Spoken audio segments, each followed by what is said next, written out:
Hey there, this is the LEGO Creator Turbo Track Racer. It's a 3-in-1 set, so I will show you all 3 official build options, of which you can only build one at a time using the parts supplied in one kit. This Formula 1 style open wheel racer is the smallest and simplest of those 3 build options, and I think it looks quite good. Yeah, the aspect ratios of the tires are not ideal, maybe the overall proportions are not right, but for a tertiary build, not even a secondary one, this is pretty cool, and I think it would be a pretty desirable one that a lot of people will want to go for. You know, frequently with these 3-in-1 sets, the main build is great.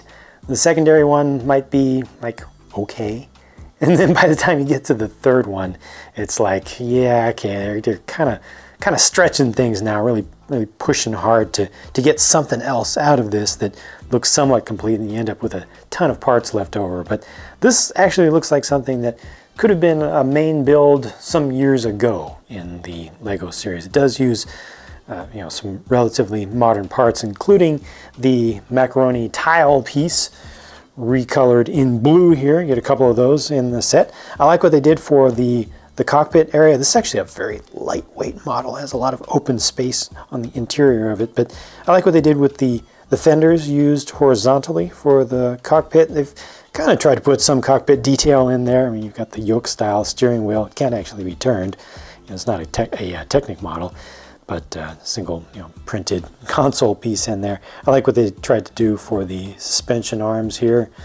You know, it's pretty nicely done. You even got some holes for air to go through some parts of the wing there. It just has nice presence. I don't like the exposed Technic bricks just here, especially the white ones. They stand out. It almost tries to look like it has trailing arms on it, but I know what they're going for there. I think pretty much the only thing that could have made this significantly better would have been some form of engine detail just in these 2 pockets back here. You know, something sticking out. But all told, yeah, this makes me pretty happy, again, especially for a tertiary model. This next larger build is obviously a forklift, and this is the one that just at first glance on the box I thought was going to be kind of the weak one that would be, kind of incomplete, relatively speaking. I thought this was actually going to be the 3rd model, but it's the 2nd, and it has a pretty good level of detail itself, and it's pretty well completed. I especially liked getting to this portion of the build where you add on some fairing onto the side of the body. It also has a pretty well detailed cockpit section or control cab section with that printed piece used up here. You can change the angles of these panels. There are 3 of them. One of them has the steering, and they've also got a couple of control yokes on the other side, or control sticks for operating the forks and such. Some of this kind of superstructure, roll bar structure, is a little bit exposed in ways that don't look all that great, but for the parts used, I think it looks pretty good. Maybe the fork and tower section is the weakest looking area of the entire build, but this does have an action that's available. Not like a remotely activated action, but at least you can bring the forks up and then you can lock them into place in this upper position like that. Let that go and it just drops back down. They give you some cargo to lift, so it's an engine on a pallet. It's a good use of some extra pieces that were left behind there, so you could go up, lift that up, and then just lock that into place. Not the best looking lock mechanism itself, but it works. Nice low profile tires actually work really well for this design here. And on the back, you can actually open up the engine compartment.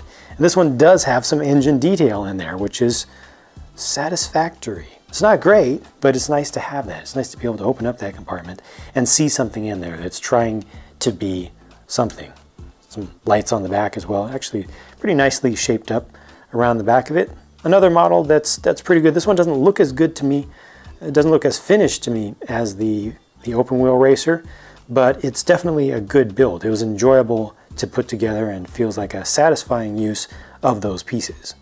The main model is surprisingly compact. I mean, it almost has a smaller footprint than the Formula 1 racer, that 3rd build, the least part intensive build, but it packs a lot into a small space. It's very dense, it's heavy for its size. I like the striping there, the use of the white and the medium azure.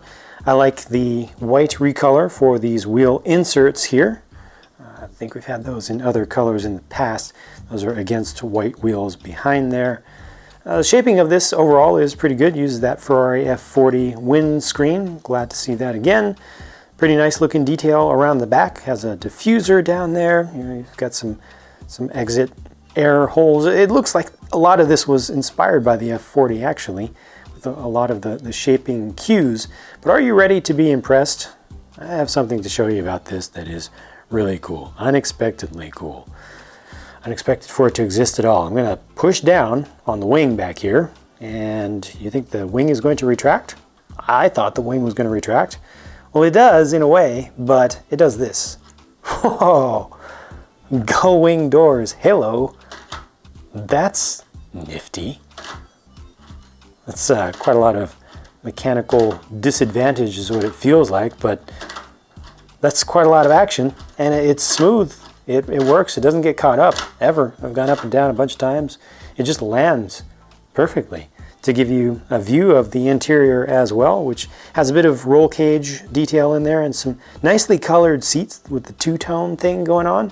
And this has, some detail for the interior, a little bit more, a little bit built up on the center there for the I guess those would probably be vents there, and have a center console, and then just use the steering yoke and the single printed console piece on the other side.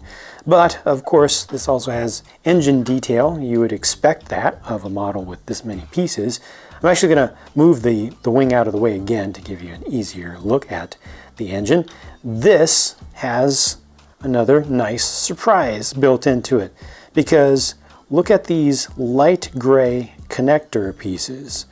Those are part of the drivetrain for the action mechanism. So look at that. Look at that. Looks like they're parts of the manifold of the engine, but they actually move. I like exposed moving stuff when it doesn't look terrible. When it looks terrible, it's just embarrassing.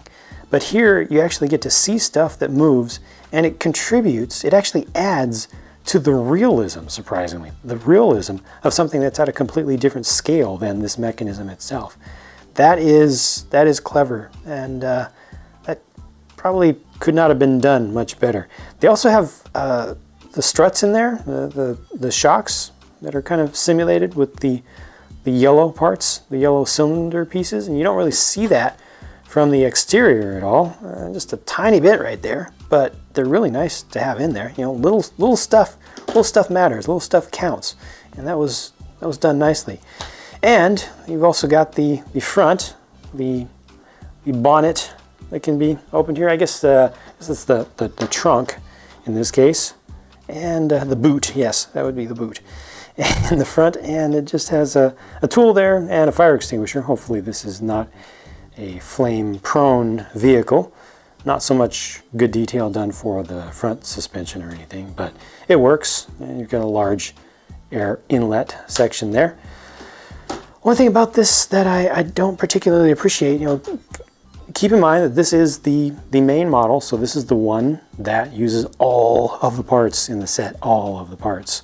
So this is where all of your money goes, or all of your monetary investment can be seen. The one thing I don't like is the price. In the US this is $60, and just comparing it to the Ferrari F40, the size difference isn't that tremendous. The Ferrari is $100 compared to $60 for this, but there's so much more detail in the Ferrari. I mean, first of all, it's based on a legendary real-life car. There's a lot more that you can do with it, more that you can open up, and realistic details, a full engine in there that's built up. This has 500 more pieces. Yet the price to part ratio for this thing here is actually not bad. I just feel like it has so much detail that's built into it in a small space that it makes it feel like from a distance you're not getting quite as much as you actually are. It doesn't feel like you have $60 worth of plastic here until you actually put it together and pay attention to the parts count itself and the amount of work that went into this. The builds are good though, all 3 builds, and the set comes with some nice part recolors. I really like the mechanism on the main build for the whole gull wing door thing. That works really nicely. I just feel like this is a set that'll be especially good once it goes on sale or just gets marked down a little bit, you know? All right, well, that's that. Thank you very much for watching, and be sure to stay tuned for more of my videos because more are always on the way. Talk to you again soon.